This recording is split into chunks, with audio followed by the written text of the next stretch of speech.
Hey, what's happening, y'all? Hey, recently I got a chance to check out a solo skiff, actually get in one and run it. But before we check out the footage, let's go look at the specs on this thing. So the solo skiff is 14 foot 4 inches. It's got a 41-inch beam or width of the boat. It weighs 155 pounds, which is a little bit heavier than a pro angler. They recommend a 5 horsepower max, although I have seen quite a few people with 6s. And it's got a 400-pound capacity. Let's give her a shot. Before we get started, I'd like to thank Mr. Trip Neal for letting me try this thing out. Here we are launching it in the dark off a utility trailer.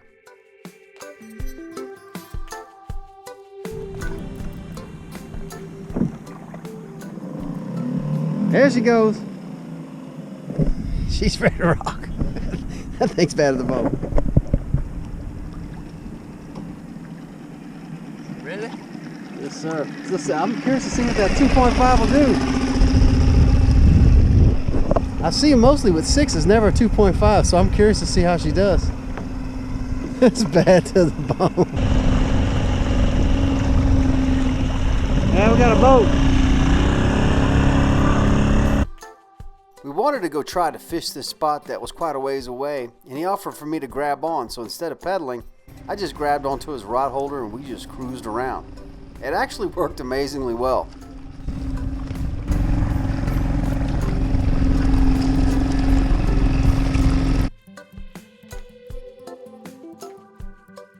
We caught quite a few fish that morning running around fishing here or there.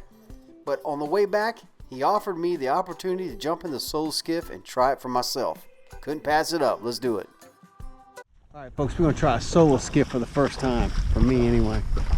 I always wanted to try one of these rascals. So here we go. Let's do this.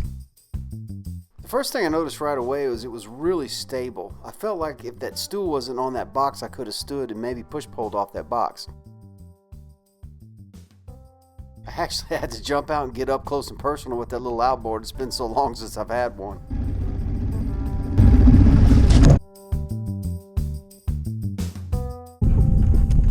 Bobbed her down.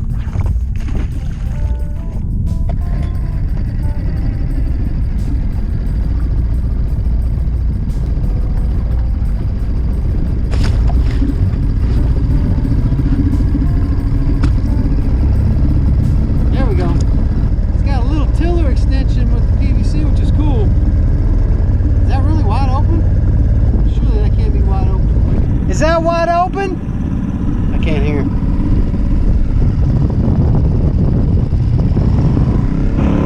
I had to choke it out. All right, here we go.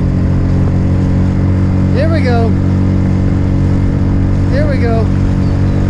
We're not quite getting, I got it wide open now. We're not quite getting on top, but we're going about, I don't know, 10 miles an hour. That's pretty slick, man.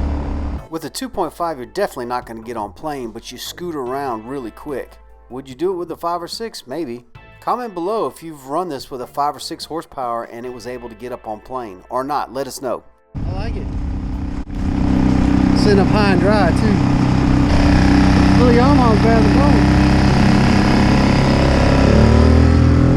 That little Yamaha's bad at the bone, man. I like it.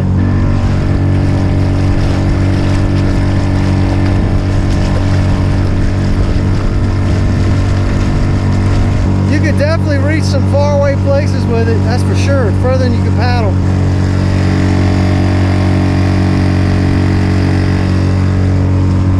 That's pretty sweet. 2.5. Need a little boat trailer for it.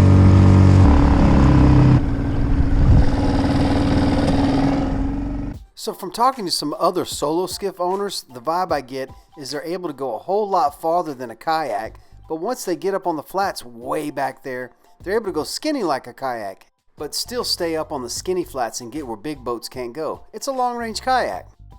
So what are we looking at price-wise if we wanted to get a solo skiff? Well, I found them in several places for just under $2,000, just the hull. Let's look at the outboard. That little Yamaha 2.5 I was using was averaging about 800 bucks. And of course, if we jump up to like a 5 or a 6, you're getting closer to that $1,500–1,700 range. Quite a bit more. So probably around $3,000 we could have this boat, but then we still need some sort of a trailer. This is definitely fitting the bill for some folks in some applications. You know, a brand new Outback is $3,000, so you're going to be in that range or maybe just a little bit more. The Solo Skiff is roto-molded like a kayak, and it floats shallow like a kayak. Hey, if you're looking for a motorized, small, one-man skiff, this might be the ticket.